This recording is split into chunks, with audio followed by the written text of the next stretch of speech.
இன்னைக்கு வீடியோவில் கருவாட்டு குழம்பு எப்படி செய்யலான்னு பார்ப்போம். இதற்கு தேவையான பொருட்கள்: நெத்திலி கருவாடு 2 கைப்பிடி. இந்த குழம்புக்கு தேவையான கத்திரிக்காய், முருங்கைக்காய், பாவக்காய் 1 கப். ஊற வைத்து வேக வைத்த மொச்சக்கொட்டை 1/2 கப். தோலோடு நசுக்கி வச்ச பூண்டு 6 பல். கருவேப்பிலை 10 இலை. புளி ஒரு எலுமிச்சை அளவு. குழம்பு மிளகாய்த்தூள் 2.5 டீஸ்பூன். மிளகுத்தூள் 1 டேபிள் ஸ்பூன். உப்பு 1 டீஸ்பூன்.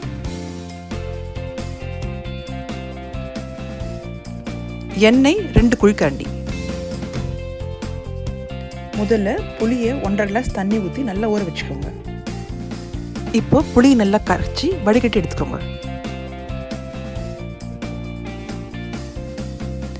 இப்போ வடிகட்டி எடுத்து வச்சிருந்த புளி தண்ணியில் 2 டீஸ்பூன் மிளகாய்த்தூளை சேர்த்துக்கலாம்.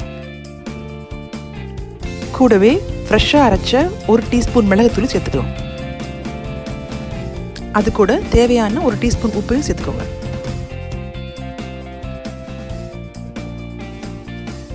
இப்போ நசுக்கி வச்ச பூண்டு பல்லிருந்து கொஞ்சம் பாதி எடுத்து அதில் போட்டுக்கலாம். எல்லாம் சேர்ந்து நல்லா கரைச்சி விட்டுக்கலாம்.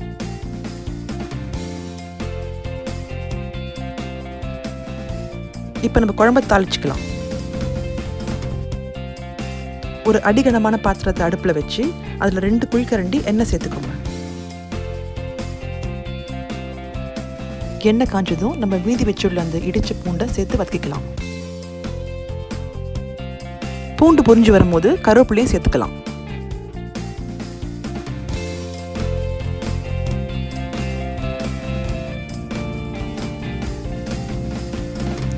இப்போ நம்ம ரெடி பண்ணி வச்சிருந்த இந்த புளி கரைச்சலை இதில் சேர்த்துக்கலாம்.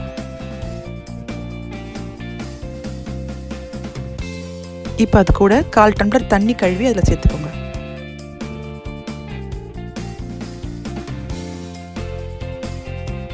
இப்போ அந்த குழம்பை நல்லா ஒரு 10 நிமிஷம் மூடி நல்லா கொதிக்க விடலாம்.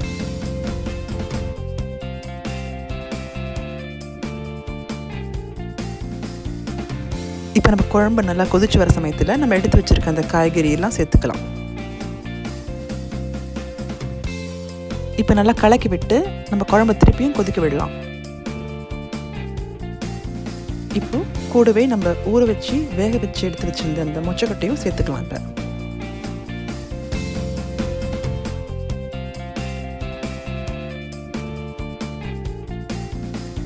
திரும்ப மூடி விட்டு நம்ம காய்கறியெல்லாம் கொஞ்சம் வேக விடலாம்.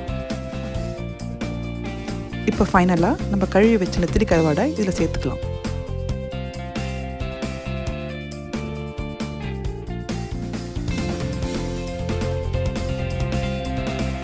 இப்போ நல்லா கலக்கி விட்டு ஒரு 5லேருந்து 7 நிமிஷம் வரைக்கும் நல்லா கொதிக்க விட்டுக்கலாம் குழம்பு.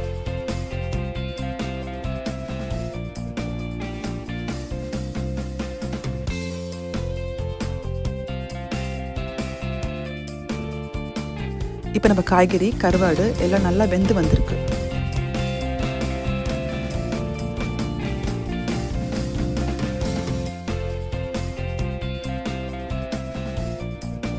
இப்போ நம்ம காரமான கருவாட்டு குழம்பு ரெடி.